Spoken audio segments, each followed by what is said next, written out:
Hi, I'm Cole Brown. And I'm Ronnie Moore. And you're watching The Beat of the Drum.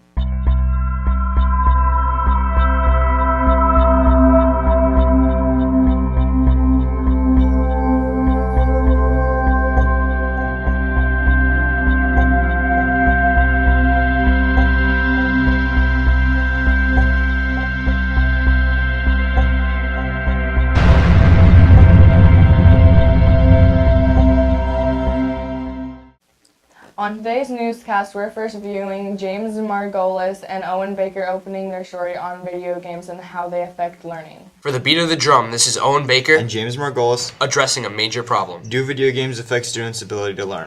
Yeah, depending on the video game, I feel like it could either positively or negatively affect a student's ability to learn. I do. I think there's certain types of video games, of genres of video games that can affect someone's school.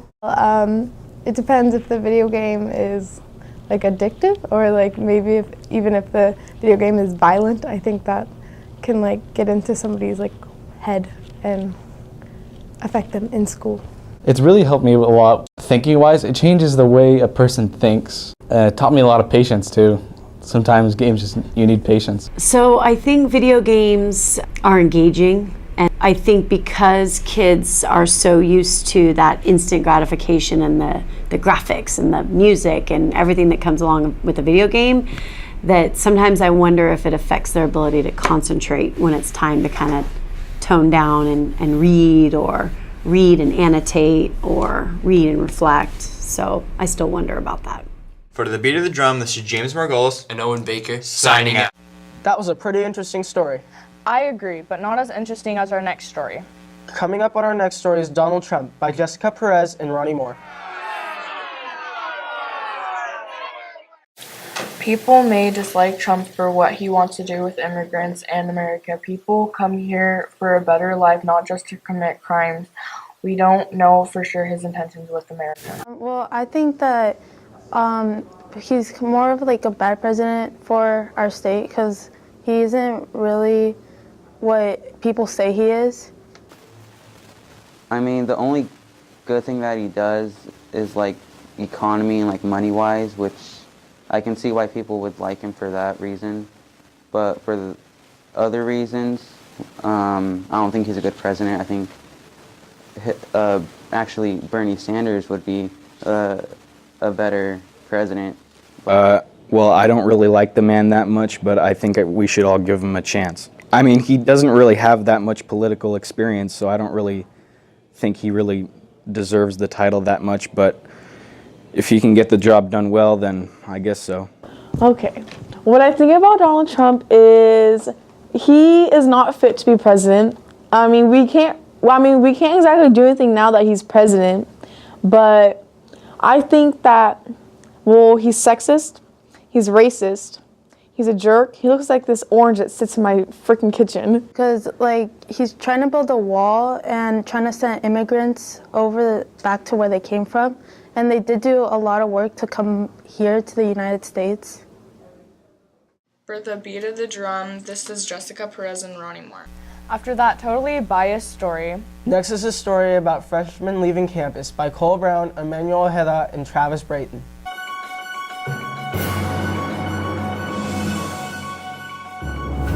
So freshmen are not allowed to go off grounds, number one, because the district doesn't want freshmen to go off grounds. So we're enforcing district policy. But the real reason is one of the purposes is we want ninth graders to get connected to our school. And clubs generally meet at lunchtime. And so we want right away ninth graders to understand that there's places for you on this campus. There's clubs available, and we want kids to get involved.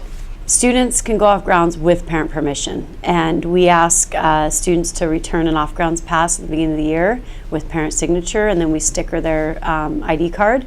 And when they leave off grounds and they see a campus supervisor or administrator, we ask them to show us their off-grounds pass.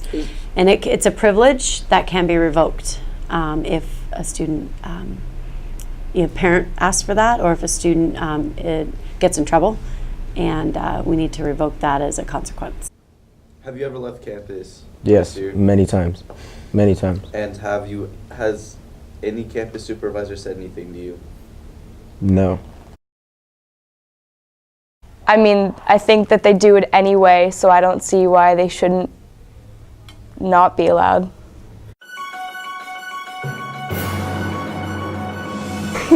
Yeah, I did. How often? I didn't go off too often. I didn't think it was a big deal to go off grounds. It wasn't anything special. I didn't go off until maybe November, and then I went off maybe once a month. From the beat of the drum, this is Cole Brown, Travis Brayton, and Emmanuel Ojeda signing off. Speaking of students, let's talk about teachers. Yeah, I heard Mr. Rogers is retiring. Jay and Jonathan have the scoop on our next story.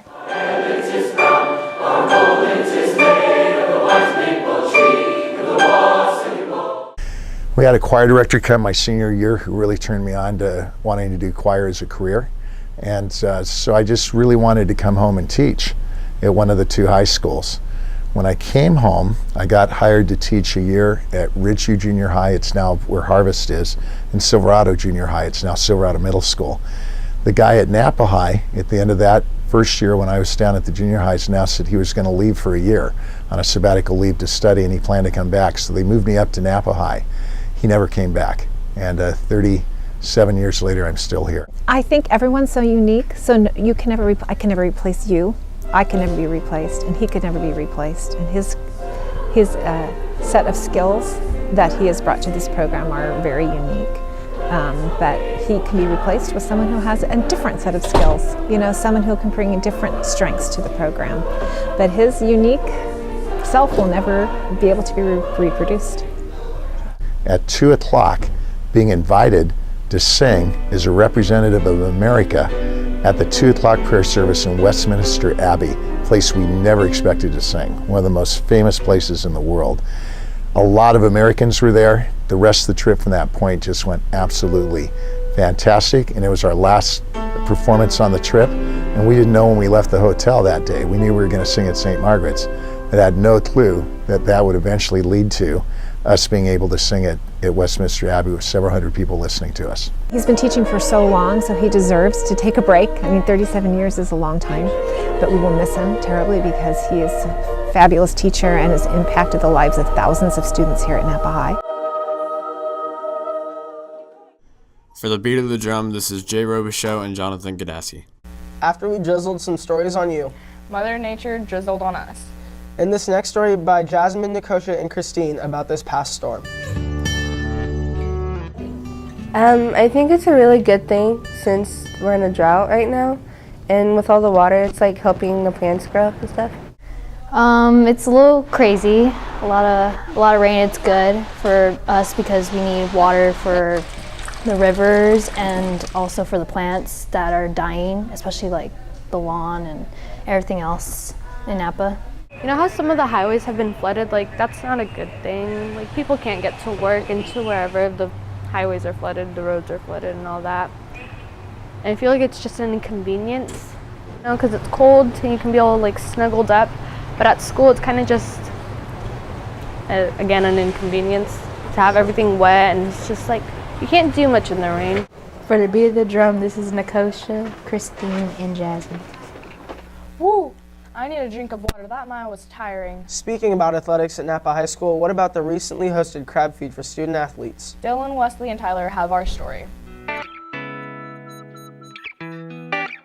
Being an athlete at Napa High has helped me take valuable life skills that I've learned on the playing field and taking it to the classroom setting with an attitude to come in and just work hard every day. I believe that being an athlete at Napa High School has made me become more open to people. It helps you with your teammate skills and communicating, and it's not just about your individual self, it's more about a team. Being an athlete at Napa High has changed me in an enormous amount of ways, from not only being an athlete but also in the classroom as a student. I would not be the scholar I am today without the athletics at Napa High. Being an athlete at Napa High, it brings you closer together with a lot of your peers. You learn a lot about teamwork and time management, and it's just a good source to meet new friends too. It's made a difference to me because I've met all my best friends through doing sports, and being a part of something at Napa High has like motivated me to do better in school and given me something fun to do after school.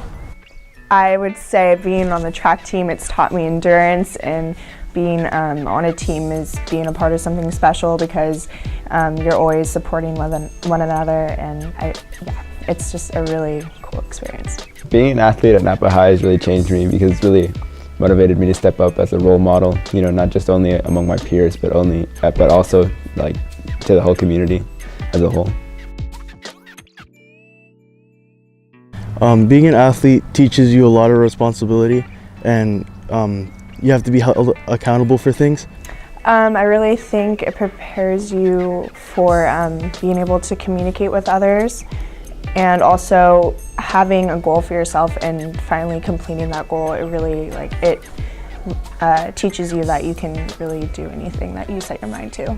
It's definitely a great view and a great thing to have in life. It helps me a lot. It helps me work hard and not to give up.